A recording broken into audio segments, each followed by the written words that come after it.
Hey, today I'm going to be sharing with you 3 lies that people think about natural curly hair.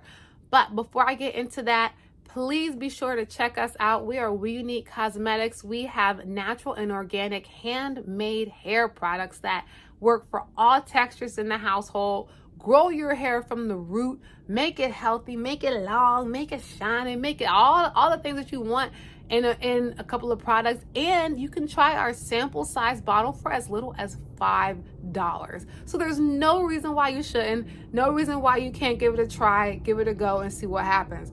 Now, with that being said, let's get right into the conversation. So the first lie that people think about natural hair is that all protective styles are good all the time. Especially when I first went natural, and people that go natural or whatever, it's like, oh, I gotta do my protective styles, I gotta put my braids in, I gotta do this, I gotta do that. You need to give your hair a break sometimes. You need to not do so many manipulation styles. And when I say manipulation styles, those include a lot of brushing, that includes a lot of combing, that includes a lot of tugging, and a lot of just messing with the hair in general. The more you manipulate your hair, the more likely that you're going to cause breakage, the more likely you're going to cause split ends, and the more likely you're going to cause damage in general. Your hair also, in like those twisting styles with that false hair, you need to take a break. You can't just have your hair locked up, braided up all the time, and then expect for it to grow consistently and be healthy. You need to have at least a week time frame in between when you get your braids so that your hair can breathe and have a break. And if you're doing like a braid out style, get used to the fact that throughout the week it might get bigger, it might frizz, it might change, it might look different, but it doesn't mean that it's bad. We're so conformed into this idea that our hair has to be like, your curl all has to be like together. But if you are a person of color, part of the beauty of your hair is the frizz, is the afro effect, is the shrinkage, is all of that. So learn to embrace how your hair looks in its natural state, and you won't feel the need to hide it so much behind false curls and those braids and stuff. And listen, I wear knotless braids. I do braid outs. Like, I love braid outs, but I'm just saying, like, I let my braid outs go for days and days and days. I don't do a braid out and then come back and put the braid right back in. Now, if that's what you do, that's what you do, and that's fine. But make sure that you are moisturizing your hair enough so that you are not fighting against it. And try to go at least a day in between when you braid your hair. You do not have to braid your hair for your braid out every single night. Okay? Put your hair in a high ponytail, and if your hair is not long enough to do that, put it in the side, you know what I'm saying? Whatever you got to do it, or just let it out, and then when you wake up, just fluff it up. But the point is, you do not have to rebraid your braid out every single day, because then it's no longer protective style. Now you're manipulating your hair every day. And at least if you're going to do the braid again, you don't have to detangle it all over again. Just put your braids in. But the less manipulation you can do for your hair, the longer, the better. But that doesn't mean that you go 3 weeks without combing your hair. That is not what I'm saying, okay? Because then you're going to have a big problem. Then it's going to be matted. But that's another video, another conversation for another day. But I just wanted to make that clear. The second thing is, not all heat is bad heat. A lot of people think that when your hair is curly, you can't straighten your hair, or if you straighten it, you're going to immediately have heat damage. Wrong. First of all, if you use heat protectants, and WeUNIK Cosmetics, our products have heat protectants in them, so you don't need to have another heat protectant product that it could potentially be toxic. So there's that. But also, not all heat is bad heat. A lot of oils like ours as well can be more activated when there's heat involved. Now, I'm not saying to go and straighten your hair every single day and do all that stuff, because obviously if you do that, you're going to have heat damage. But if you use the right products, for one, because my hair is a week old, okay? It's humid outside.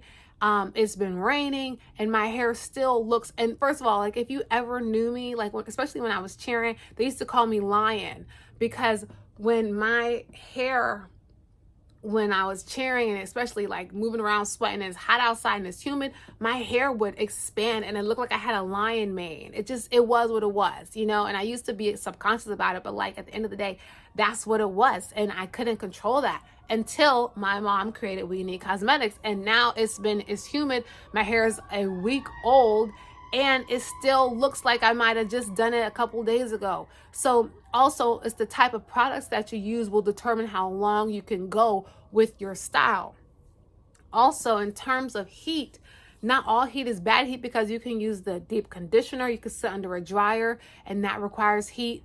You can do a hot oil treatment that requires heat. You can do the braid out with the blow dryer that requires heat. So not all heat is bad heat. It's how often you use the heat and the products that you use when you use the heat, and how you take care of your hair while it's in the heat protected style or the heat style. So not all heat is bad heat. You don't have to like throw your flat iron away and like kiss your blow dryer goodbye. Like, you don't have to do any of that, but it's important to know which seasons. Like, I don't straighten my hair in the summertime, or I rarely straighten my hair at all now, to be quite honest with you. But I don't straighten my hair in the summertime because it's a waste. So it's like knowing your hair, knowing the seasons, using the right products, and then doing what you need to do while your hair is straightened. Because for me, my hair dries out more when it's flat ironed.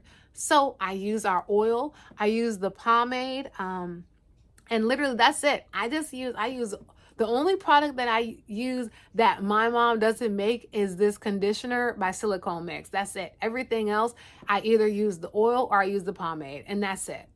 That's just me. But anyway, I put the pomade in, rub it like this, and then to maintain my hair, I like do like a little Bantu knot thing. I just do 2 Bantu knots, and then I get this style, which is like a beach wave. So it's very low manipulation style. It's easy to do, and it's lazy, because for me, if anything requires me to do my hair multiple times a week, I'm not going to do it. Because I remember when I first, like when my hair was like this tall, this long, like literally it was this long, I was like, man, when my hair gets longer, I'm going to do all these styles. I don't know why people with longer hair, why they don't do X, Y, and Z styles. Like, if I had all that hair, I'll be doing this style. I'll do this style. And then it happened. And now I'm like, oh, you'll be lucky to catch me in a different style. I have my go-to styles, and that's pretty much all I do. I have my go-to hairstyles, and that's what I wear.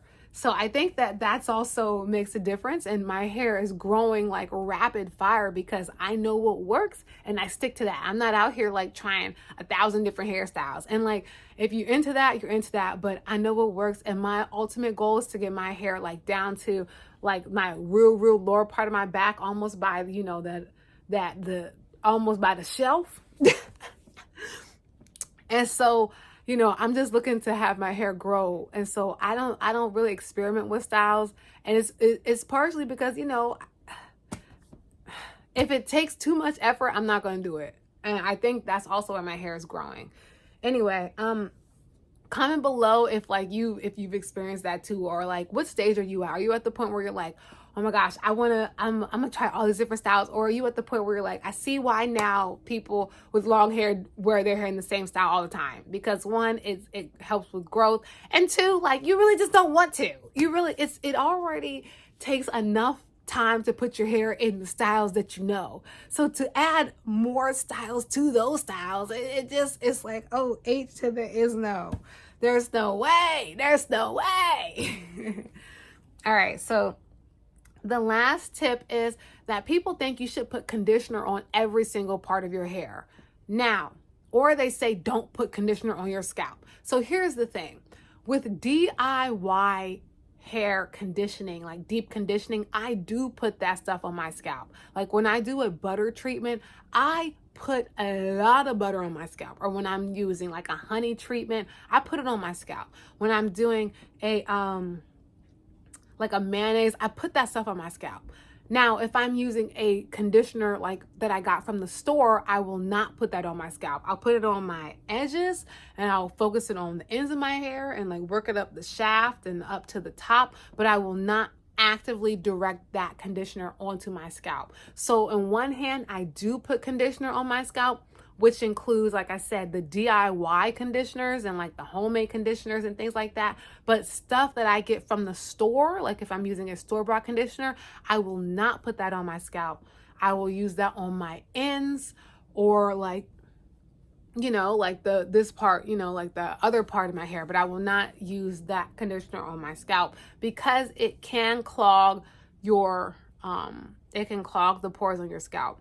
Now, some people say not to use conditioner throughout the day too. This is an extra tip. Like, some people use leave-in conditioner. I do not use leave-in conditioner. I use less regular conditioner and just add water, and then that's what I consider a leave-in conditioner. That's what works for me. If you have a finer hair texture, maybe consider doing a leave-in conditioner.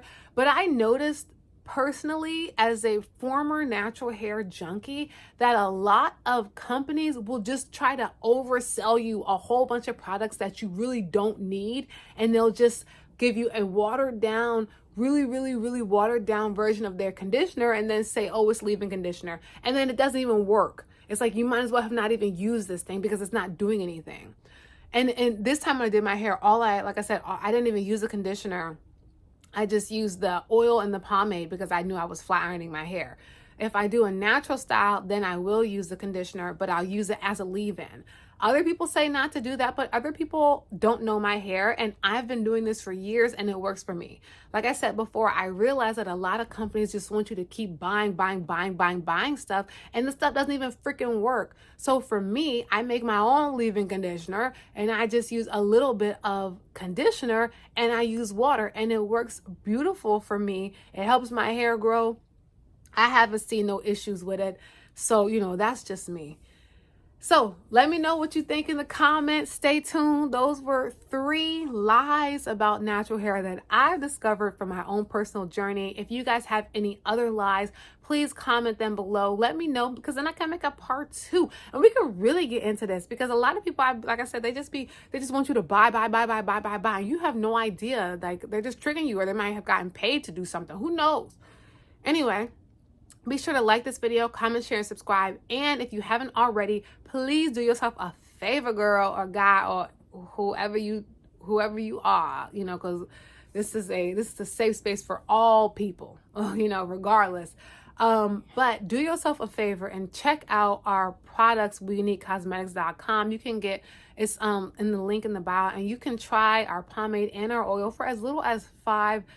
And I'm telling you, like, once you try this oil, once you try this pomade, you can be like, dang, I wish I would have known about this earlier, because sheesh. All right, stay tuned, y'all. Subscribe, and I'll see you guys next vid.